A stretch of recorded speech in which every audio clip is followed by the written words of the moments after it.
Again, good morning, everyone. Good morning, everyone. There we go. I knew it was a full church. I could see you there. So John Smith was the only Protestant living in a very Catholic neighborhood. And every Friday during Lent, John would spark up his grill and cook a nice, juicy steak on it. Of course, this drove all of his Catholic neighbors crazy as they sat down for their cold tuna fish Lenten meal, and the smell of steak was wafting in the air. So finally the neighbors got together and decided that something must be done. So they all went to John's house and were thrilled that they were able to convince him to become a Catholic. So they took him to the church, and the priest sprinkled the water over him and said, "You were born a Baptist, you lived as a Baptist, but now you are a Catholic." Everyone was relieved. But a year later, of course, Lent rolled around once again, and the first Friday came along, and just as everyone was sitting down to their tuna, they could not believe their noses. The smell of steak started wafting its way through the neighborhood. They figured that John, being a new Catholic, had forgotten, and they all ran over to his house. They got there just in time to see John sprinkling some water over his grill and saying, "You were born a cow, you lived as a cow, but now you are a fish."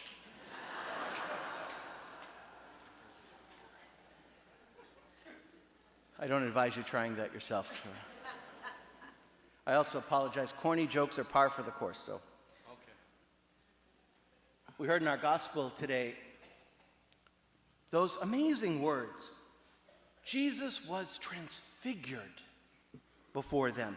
His face shone like the sun, and his clothes became white as light. Take a moment to imagine that scene, if you will. What must it have been like for the disciples to see something so completely amazing? Jesus is transfigured. Jesus is glorified. Jesus is wrapped in the very mantle of God's wonder. All in the sight of three simple fishermen, James, Peter, and John. For them, this moment was a defining moment in their lives. Up until this point, they had seen Jesus in very normal, everyday ways. Yes, he was a rabbi, a teacher, unlike any that they had ever experienced, but he had not yet revealed his divinity in such a powerful way. But in this moment, they saw something new. They saw something amazing, something even heavenly.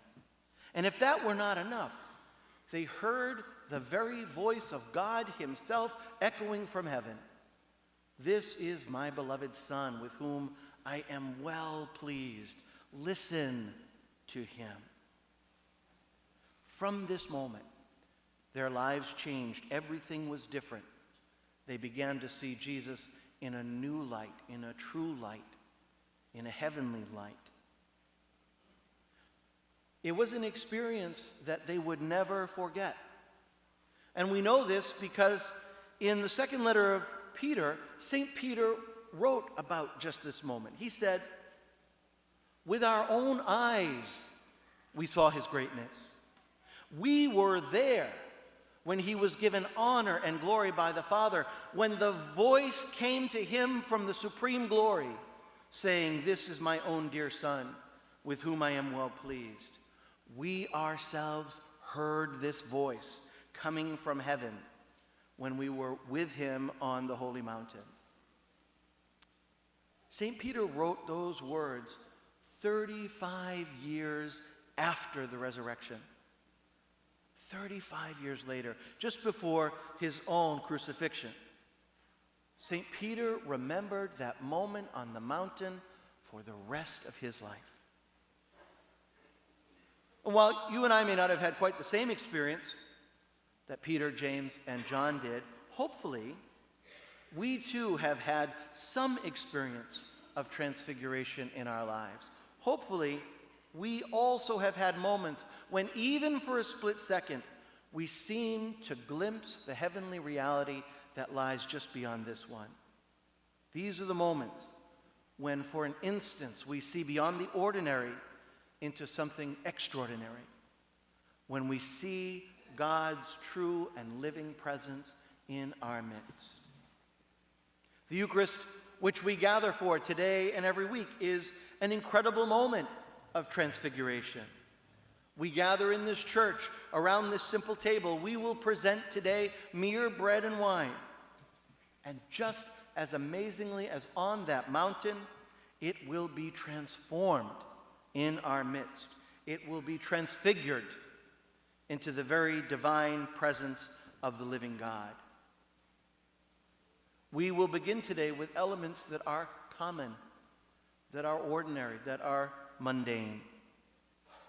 But we will end up with something that is heavenly, extraordinary, miraculous. If our hearts and our spirits are well enough attuned, if we listen carefully, we too may hear a voice that says, "This is my beloved Son, with whom I am well pleased. Listen to him." The challenge, though, for every believer is to live an openness that believes that God can be transfigured in our midst today, just as he was then. Too often we close ourselves off to the heavenly, to the miraculous, only allowing ourselves to accept what can be seen, what can be touched, what can be verified. But the reality is that Jesus is constantly revealing himself to us. When our eyes are opened, we begin to see that we live in perhaps a near constant state of transfiguration. But we are sometimes too busy or otherwise occupied to notice. We have stopped our ears from hearing. We have closed our eyes from seeing. We don't allow ourselves to climb that holy mountain anymore. Many years ago, the BBC was doing a story on St. Mother Teresa and her sisters at a shelter that they ran for the dying in the slums of Calcutta. The shelter where they brought the TV crew, though, only had very tiny windows at the top of very high walls. It was very poorly lit inside, and the crew thought that it would be difficult, if not impossible, to get any usable footage. But they decided to film anyway. To everyone's surprise, the footage came out spectacular.